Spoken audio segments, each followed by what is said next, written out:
One of the challenges of hiking in Glacier National Park is adjusting to the altitude. Lake McDonald on the west side of the park is a little more than 3,100 feet above sea level. The floor of the mini glacier area on the east side of the park is over 4,900 feet above sea level. Many of the trails and mountain passes reach between 6,600 feet and 7,200 feet.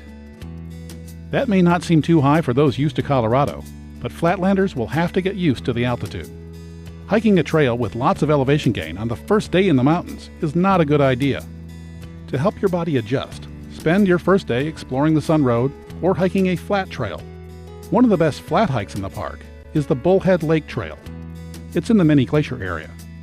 The trailhead is located near the Swift Current Motor Inn parking lot. The trail begins in trees. One is rather unique. After about 5 minutes, a spur trail leads to Fisher Cap Lake.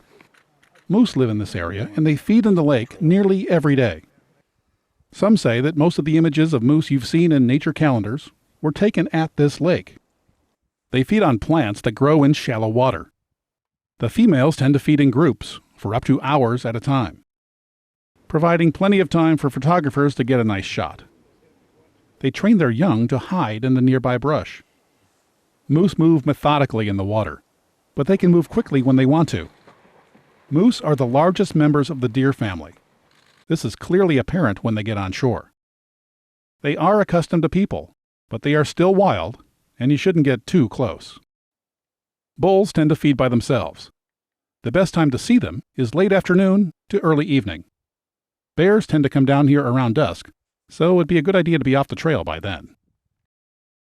Deer also feed here, near the shore.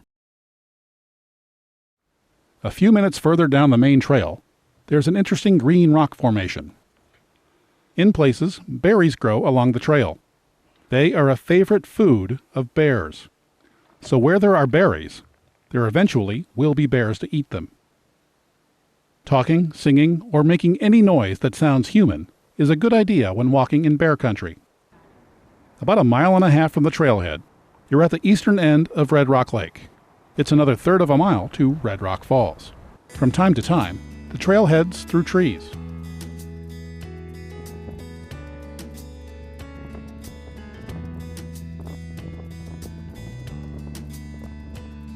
If you're alert, you may be lucky enough to see a moose.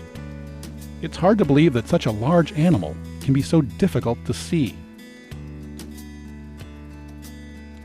The trail goes through dense growth, and even moose get tired of bushwhacking through it. Occasionally, they take to the trail. Give them the right of way.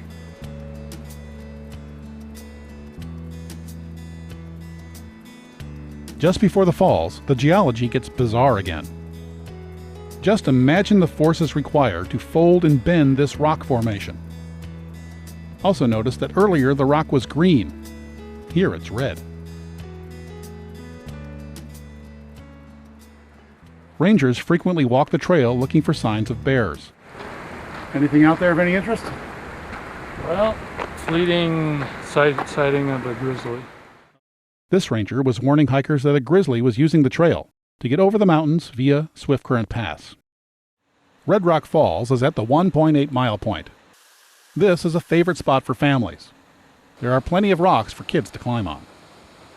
So far, the trail has gained only about 100 feet.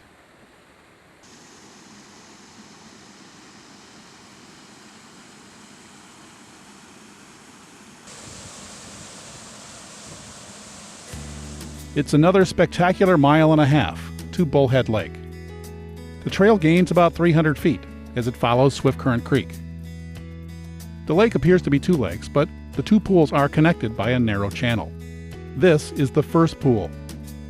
At one point, if you look back, you can see the Mini Glacier Hotel. Those are moose tracks in the water.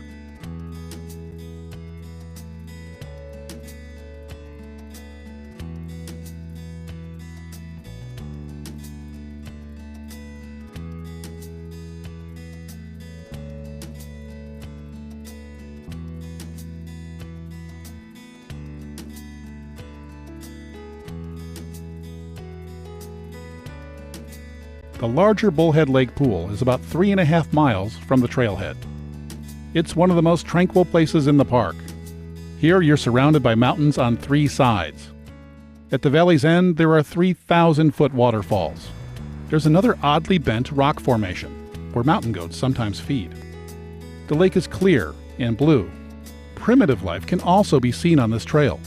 The yellow and green blotches on these rocks are alive. They are lichen. Lichen grows very slowly. These blotches are likely to be hundreds of years old. For most, Bullhead Lake is the turnaround point. But the trail continues. 2,000 feet up and 3.5 miles from here is Swift Current Pass. And beyond that, Granite Park Chalet. The view from Swift Current Pass is my favorite view in the park. When you're in the mountains, it's only natural that you want to hike them. But this trail is proof that short, flat hikes can be just as memorable as a long, steep one.